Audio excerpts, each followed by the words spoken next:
Message du candidat du mouvement patriotique pour le renouveau, MPR, Choguel Kokala Maïga. Le logo est un rectangle de fond vert à l'intérieur duquel un tigre debout. Le tigre est symbole de la force. Le fond vert désigne l'avenir. La devise du parti, unité et défense de la patrie malienne. Mes chers compatriotes, j'ai décidé de me présenter à l'élection présidentielle parce que je pense avoir les solutions aux problèmes qui assaillent notre peuple. Les élections de cette année se tiennent dans un contexte bien particulier. Ce contexte est caractérisé par l'effondrement de l'État et de l'armée malienne dans le premier trimestre 2012, par une situation où notre pays a perdu pratiquement sa souveraineté. Les questions concernant du Mali se discutent ailleurs et les conclusions nous sont communiquées pour application. J'estime que l'humiliation que notre peuple a subie courant 2012 est le résultat d'une trahison du peuple malien et de son armée par l'élite politique. C'est la suite de cette trahison se manifeste par quoi? 20 ans, notre armée, qui était la plus puissante il y a quelques années dans l'Afrique occidentale française, à titre d'illustration, notre armée disposait dans les années 80 de plus de 30 avions de chasse, des avions de combat. Comment ce pays s'est retrouvé sous le joug de 300 à 500 bandits, des narcotrafiquants qui mettent notre armée en déroute.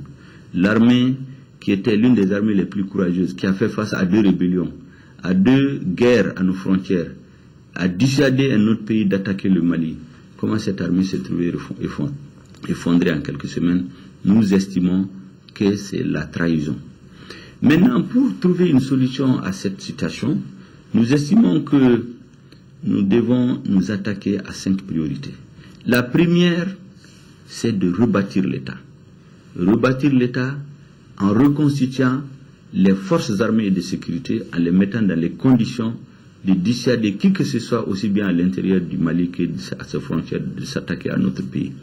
Deuxièmement, il est important que, une fois les forces armées et de sécurité réhabilitées, donc la force légitime remise sur pied, il faut que le droit s'impose pour protéger les citoyens contre les forces terribles, contre toutes les injustices. Quand ces 2 grandes questions sont résolues, nous nous attaquerons aux questions de développement économique et social, aux questions de l'école, de la santé, de l'agriculture, de la promotion de la femme, et pour redonner espoir à la jeunesse. Nous nous attaquerons à la problématique de la religion, qui doit être prise à bras le corps pour être traitée, afin que les frustrations n'exposent notre jeunesse à des aventuriers. Et c'est pour cela que nous avons décidé de créer un ministère chargé du culte de la foi et de l'éthique, qui s'occuperait de toutes ces questions importantes. Le fait religieux n'est pas contradictoire avec la laïcité de l'État. Et nous avons indiqué d'ailleurs à ce titre que si nous sommes élus, nous modifierons la Constitution pour introduire une disposition qui obligera le prochain président de la République à jurer sur le livre saint de sa religion au moment où il prête serment, pour qu'il y ait un contrat non seulement entre lui et Dieu, entre lui et le peuple, au moment où il est investi. J'ai indiqué aussi que la diplomatie malienne aura de nouvelles réorientations. Elle sera plus dynamique.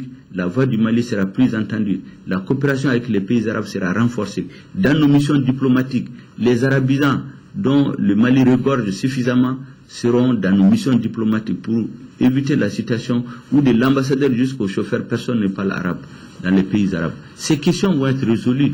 Et j'ai indiqué aussi que la problématique de la religion, si nous n'y prenons pas garde, il risque de créer trop de frustration. Aujourd'hui, ceux qui étudient dans les médecins font 25% des scolaires maliens. Nous avons remarqué au nord, lorsque tout le monde a abandonné la population, c'est les imams et les chefs de village seuls qui sont restés. Et c'est pourquoi nous avons dit que les faits religieux, le rôle des chefs religieux ne sera plus un rôle de seconde zone dans la gestion du pays. Il y va de l'intérêt de notre pays et de notre peuple. Voilà les grandes orientations sur lesquelles je vais m'étendre pendant toute la campagne. Et les autres questions sociales, culturelles, sportives seront développées. Et j'ai produit un projet de société qui s'intitule restituer au Mali son honneur et sa dignité, qui est disponible aussi du parti et sur notre site internet. Et comme ça, tous ceux qui voudront savoir les détails de mes opinions pourront s'y rendre et s'informer. Merci.